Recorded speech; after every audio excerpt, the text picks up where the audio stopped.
Well, what can I say? Very, very good college football game. Have a lot of respect for Georgia Tech and the problems that they face and from preparation and all that, but just really proud of our players. And we spoke about all week long about a will to win.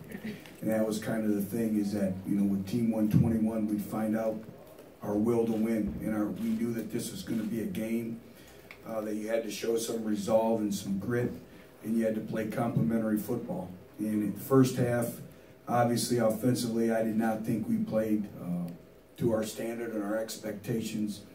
We had way too many negative yardage football plays. We were third and long way too many times, and we had way too many drop passes on the perimeter.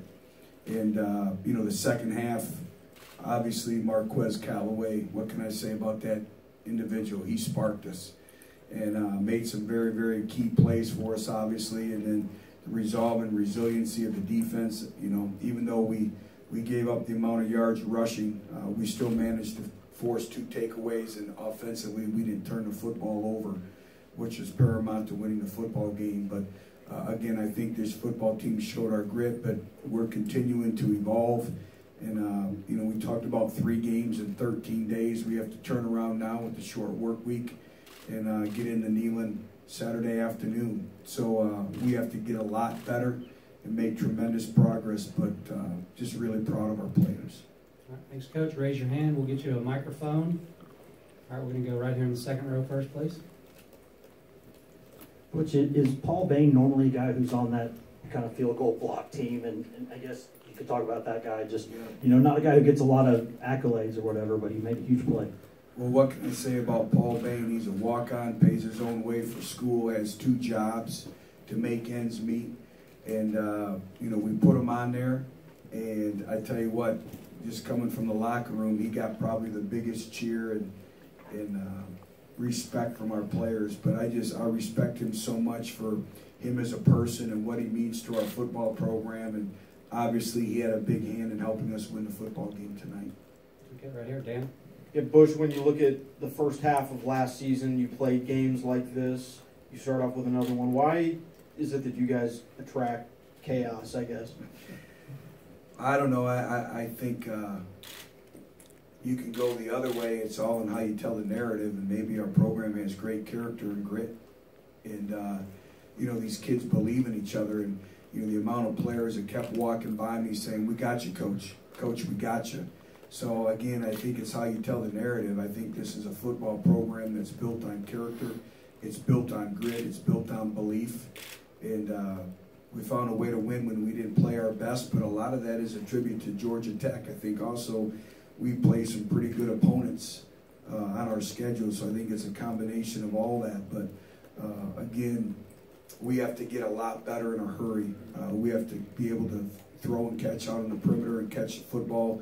And we can't have negative yardage plays. And then defensively, we got to find a way to get off the field on 3rd down. And again, you know, it's Georgia Tech does a great job. They want to get you in 3rd and 2 and 3rd and 3 and 3rd and 1, and so they can run their normal offense. But again, I just think we have a lot of grit.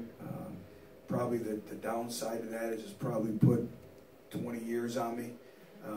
But again, I'm just proud of all of our players. Right here in the front. Any idea on Juwan Jennings' health and how much what Callaway did in the second half did you see in camp? Marquez has always been one of those individuals that plays with great consistency, always has energy, always uplifting. So again, that doesn't surprise me. We know that he plays the ball very, very well in the air, and he was able to high point the ball a couple of times, and he played strong. You know, we talk about all the time out on the perimeter, whether it's the tight ends or the wideouts, you have to be able to catch the contested passes. You know, contested catches, and if you look, you know, he had guys all around him, and he was able to make the contested catches. In terms of Juwan, we'll know a little bit more when we get back to Knoxville. Second row on the right, Coach.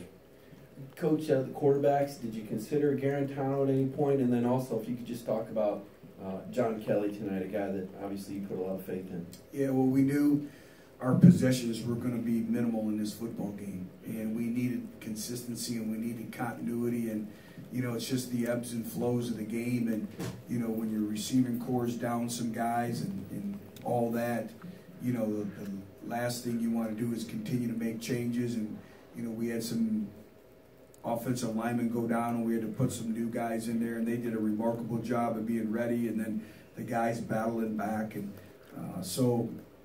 again, Jared will get his opportunity, but each game is different in and of itself.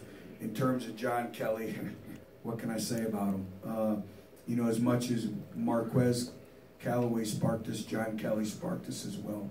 And he played with passion, he played with energy, he played with a toughness, and again, I played with a great will to win.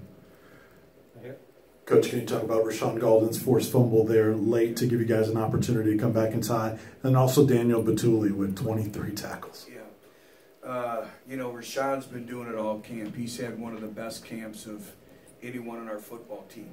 This entire offseason, he's dedicated himself with Coach Gullickson to getting bigger, stronger, faster, watching his nutrition.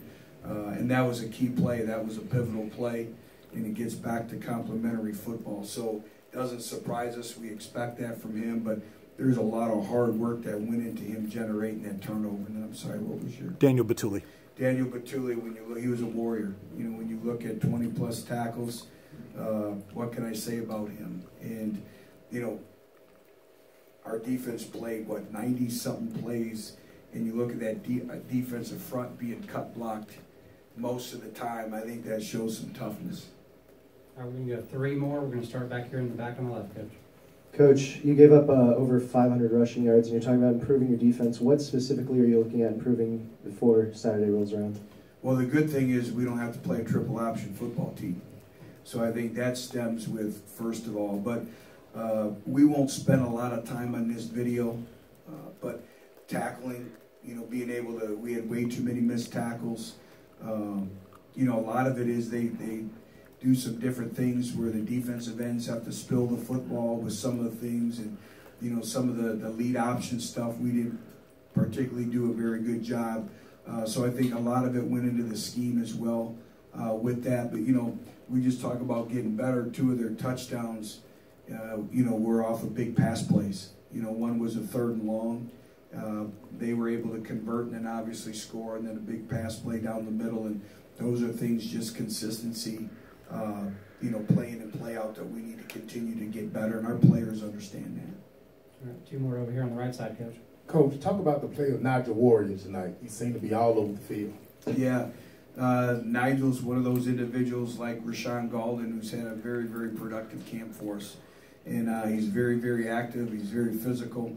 And again, I thought he did some good things in the back end of tackling and running to the football. And, you know, there's a lot of times when you play Georgia Tech, your backside safety has to be able to run because he's the one guy that's unblocked in that scheme. And so he's got to be able to make plays for you. And he was able to do that for us tonight. All right, last question right here on the right side. Coach, why was Taquan Marshall giving you guys such fits on defense tonight? I think, first of all, he's very talented, very, very quick, very elusive, and a very, very good football player. And I think schematically they challenge him. They did a great job of some triple option stuff and trap option of getting him out on the perimeter. And he's elusive, he's fast, and he's a good football player. You know, Georgia Tech's a really good football team. And they're going to win their share of football games this year. All right, thank you, Coach. Thank you.